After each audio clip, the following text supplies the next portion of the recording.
নমস্কার, আসসালামু আলাইকুম। আজকে আমি বাংলাদেশের যে ভিডিওটা করছি, যে বক্তব্য রাখতে চলেছি, সেটা বাংলাদেশের শিক্ষিত বাঙালিরাই বুঝতে পারবে। অশিক্ষিতর জন্য নয় এই ভিডিওটা। যারা একটু হলেও অর্থনীতি বোঝেন, তাদের জন্য। ক্রমাগত বাংলাদেশ থেকে ভারত বিদ্বেষী কথা তোলা হচ্ছে। ভারত নাকি বাংলাদেশের শত্রু দেশ। বাংলাদেশে বাঙালিরা ইতিহাস ভুলে গেছে, ৭১-এর ইতিহাস। যাক সে চুলোই যাক। বর্তমান ভারত আর বর্তমান বাংলাদেশ অনেক তফাৎ। কালকে আপনার পছন্দ ছিল, আজকে নাই হতে পারে। তো আমি আজকের কথাই বলি, অর্থনীতির কথা। যে আমি যে ট্যাগলাইনটা বানিয়েছি তাতে হচ্ছে বাংলাদেশ হাতে নয় ভাতে মরবে। আমরা বাংলাদেশের দুটো মন্বন্তরের কথা পড়েছি ছোটবেলায় ইতিহাস বইতে। একটা ৭৬-এর মন্বন্তর আর একটা ৫০-এর মন্বন্তর, দেশ বিভাগের আগে। আমি ট্যাগলাইনে দিয়েছি এবার আসছে ৩৪-এর মন্বন্তর, মানে ১৪৩৪ বাংলা সালের কথা বলেছি। কেন বলেছি? অর্থনীতির দিক থেকে চিন্তা ভাবনা করে। সেই চিন্তা ভাবনা ভুল কি ঠিক আপনারাই বলবেন। প্রথম কথা হচ্ছে, আপনি যদি গুগল সার্চ করেন, আপনাকে একটা সোর্স দিলাম, এআই হেল্প নেন, দেখবেন বাংলাদেশের জিডিপি, যেটা আমাদের অর্থনীতির একটা সূচক, মানদণ্ড, সেই বাংলাদেশের জিডিপি ১৩৯, সেখানে ভারতের জিডিপি ৫। অর্থাৎ বিশ্ব অর্থনীতিতে ভারত পঞ্চম স্থান অধিকার করে বসে আছে। এতটাই তার অর্থনীতিতে উন্নতি বা প্রোগ্রেস হয়েছে। আর বাংলাদেশের জিডিপি ১৩৯। কেন? বলা হচ্ছে সমীক্ষায় যে বাংলাদেশের ৯০% মানুষ দরিদ্র সীমার নিচে বসবাস করে। অর্থাৎ অর্থনীতি অনেক নিচুতে। এবার আসি বাংলাদেশের মূল অর্থনীতির ক্ষেত্রে। দুটো জিনিস আছে বাংলাদেশের মূল অর্থনীতি দাঁড়িয়ে আছে। একটা হচ্ছে কৃষি। ৭০% মানুষ কৃষির সঙ্গে যুক্ত এবং তারা সবাই দরিদ্র সীমার নিচে বসবাস করে। আরেকটা হচ্ছে বস্ত্রের সঙ্গে যুক্ত, কাপড় বা টেক্সটাইল, তার সঙ্গে যুক্ত বাংলাদেশের একটা অন্যতম অর্থনীতি। মজার ব্যাপার দেখুন, বাংলাদেশে যে টেক্সটাইল বা কাপড় তৈরি হয় এবং তারা সেই গার্মেন্ট এক্সপোর্ট করে বিভিন্ন দেশে, সে কাপড় তৈরির তুলোটা কোত্থেকে আসে? বাংলাদেশের মাটি তুলো চাষের উপযুক্ত নয়। দক্ষিণ ভারত থেকে তুলো যায় বাংলাদেশে, তবে তৈরি হয় গার্মেন্ট। বেশিরভাগটাই, সবটা বলছি না। যে বাংলাদেশ সোনার বাংলা, অর্থাৎ সোনার ধানে পরিপূর্ণ, সেই বাংলাদেশে কিন্তু দুবার দুর্ভিক্ষ হয়ে গেছে, ইতিহাস সাক্ষী। সেই বাংলাদেশে এত চাল উৎপাদন হওয়ার পরও একদম রিসেন্ট বাংলাদেশে ১০০ টন আতপ চাল ভারত রপ্তানি করেছে। তাহলে বাংলাদেশ তার উৎপাদন চাল যায় কোথায়? তাহলে ভারত যদি চাল না পাঠায়, যায় বাংলাদেশ না খেয়ে মরবে। এখন সবাই বলছে বাংলাদেশ নিজে আত্মস্বনির্ভর হবে, ভালো কথা।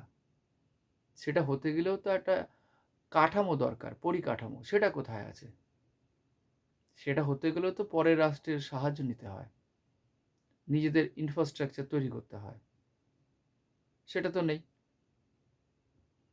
ফলে ভারতের সঙ্গে যুদ্ধ করতে গেলে যে অর্থনীতির শক্তি দরকার, সেটাই তো নেই বাংলাদেশের।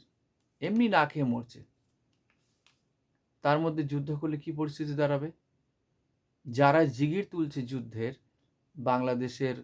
বাংলাদেশকে ভারতের বিরুদ্ধে লেলিয়ে দিচ্ছে যুদ্ধের জন্য, পরিস্থিতিটা কোথায় গিয়ে দাঁড়াবে? যুদ্ধ হলে কত ব্যয় হয়? বলছে পাকিস্তান থেকে পারমাণবিক বোমা এনে ভারতের ঘাড়ে ফেলবে। সেই বোমাটা কিনতে কত খরচা হয়? কোনো ধারণা নেই, খালি মানুষকে বিনা কারণে উস্কে দেওয়া। মজার ব্যাপার কি জানেন? বাংলাদেশের 70% মানুষ এসবের কিছুই জানেই না, বোঝেই না। তাদের নুন আনতে পান্তা ফুরায় অবস্থা। আজকে খেলে কালকে কি খাবো এই তাদের চিন্তা। না তারা যুদ্ধ বোঝে, না তারা মৌলবাদ বোঝে, না তারা অন্য কিছু বোঝে। মুশকিলটা হচ্ছে একটা সমাজ যারা খেয়ে পড়ে ভালো আছে, তারা এই জিগিরগুলো তুলছে। আপনাদেরই ওখানকার বাংলাদেশের একজন বৃদ্ধ মানুষ মাঝে মধ্যে ভিডিও ছেড়ে বলে, এই গরিবের দল, এই ভিখারির দল, দেখ আমি ডিম খাই আর তোরা ঘোড়ার ডিম খা। তাহলে যারা যুদ্ধের হুজুগ তুলছে, ধরুন যারা এক্স মিলিটারি বা পুলিশ, তারা তো মোটা টাকা পেনশন পায়, মোটা টাকা বেতন পেত, তাদের তো খাদ্যের অভাব নেই, যুদ্ধ লাগলেও তারা খেতে পাবে। কিন্তু যুদ্ধ লাগলে 70% মানুষ কি খাবে ভেবে দেখেছেন একবার? ভারত তো কিছু পাঠাবে না, পার্শ্ববর্তী দেশ পাকিস্তান সে তো এমনি দেউলিয়া, ইন্টারন্যাশনাল মনিটারি ফান্ড থেকে কিছুই পায় না তারা। আরব দেশগুলি সাহায্য করে না পাকিস্তানকে, তো পাকিস্তান কি বাংলাদেশকে সাহায্য করবে? সংঘাতে কি লাভ? লাভ নেই। আপনি যদি টেকনোলজির কথা বলেন বা অর্থনৈতিক উন্নতির কথা বলেন, বিশ্বের যে সমস্ত বড় বড় কোম্পানিগুলো আছে সব তো সিইও ভারতীয় বসে আছে। সেখানে বাংলাদেশ টিকি কোথায়? গুগলের যে সিইও, আপনি যে সারাদিন গুগল ঘাটেন, সুন্দর পিচাই তা সিইও। রিলায়েন্স এত বড় কোম্পানি, সারা বিশ্বে যাদের কাজ চলে, তার হেড হচ্ছে আপনার আম্বানি। এছাড়াও আপনি যদি দেখেন যে মাইক্রোসফট, তার প্রধান হচ্ছে সত্যা। ইনফোসিস যদি দেখেন, তার প্রধান হচ্ছে সলিল। সব ভারতীয় মাথাগুলো বসে আছে। কারণ এই মাথাগুলোর প্রোডাকশন করতে হয় জানেন, আইআইটি থেকে, যার সমতুল্য বাংলাদেশে একটাও কলেজ নেই। তো সারা বিশ্বকে, বিশ্বের অর্থনীতিকে ভারতীয় মস্তিষ্ক চালায়। অর্থশাস্ত্র লেখা হয়েছিল ভারতে, কৌটিল্য চাণক্য লিখেছিল, পড়েছেন হয়তো আপনারা। তো সেখানে যুদ্ধ করতে যাওয়া মানে বৃথা, বাংলাদেশকে আরো দেউলিয়া করে দেওয়া, ঋণের বোঝা চাপিয়ে দেওয়া। আর পরিণামে কি হবে? আস্তে আস্তে বাংলাদেশে দুর্ভিক্ষ আসন্ন হবে। তার দায় কে নেবে? কে নেবে দায়? তখন সবাই হাত তুলে চম্পট। যুদ্ধ হবে, বহু মানুষ মরবে, কৃষিক্ষেত্রে বোমা পড়বে, উর্বর জমি বিনষ্ট হবে। আর বাংলাদেশ তো ভারতের একটা রাজ্যের সমান, একটা গোটা বাংলাদেশ শেষ হয়ে যাবে আর ভারতের একটা রাজ্য শেষ হবে, তাতে ভারতের কি আসে যায়? ভারতের অর্থনীতি অনেক স্ট্রং, সে আবার পুষিয়ে নেবে, বাংলাদেশ কোত্থেকে পোষাবে? উল্টে আশপাশ থেকে বাংলাদেশকে অন্যরা গ্রাস করবে। এখন তো বাংলাদেশ সাঁড়াশি আক্রমণের মুখে পড়েছে। এদিকে ভারতীয় এয়ারফোর্স, আর্মি বর্ডারে লাফালাফি করছে, আর ওদিকে আপনাদের পিছন পিছন ঢুকে গেছে মায়ানমারের আর্মি। আপনি জানতেই পারছেন না কখন চট্টগ্রাম ঢুকে যাবে তারা। আপনাদের শখের কক্সবাজার আর থাকবে না। তো দুদিকে আপনারা চাপে পড়ে স্যান্ডউইচ হয়ে যাবেন, অথচ এক শ্রেণীর মানুষ যুদ্ধ চাই, যুদ্ধ চাই, যুদ্ধ চাই এই করছে। লাস্টে বলবেন আপনারা অন্ন চাই, প্রাণ চাই, সেই নবান্ন নাটক হয়ে যাবে। চলুন, আমি আপনাদের সুহৃদ, আমি অর্থনীতিটা একটু হলেও বুঝি, ভবিষ্যৎ কোন দিকে গড়াচ্ছে, তাই শিক্ষিত বাংলাদেশে মানুষের কাছে আবেদন করছি, অন্তত আপনারা বুঝুন যে যুদ্ধের পরিণাম ভালো হয় না। ওয়ার অ্যান্ড পিস আপনারা পড়েছেন, লিও টলস্টয় লেখা, যে কাউকে মারতে গেলে মার খেতেও হয়।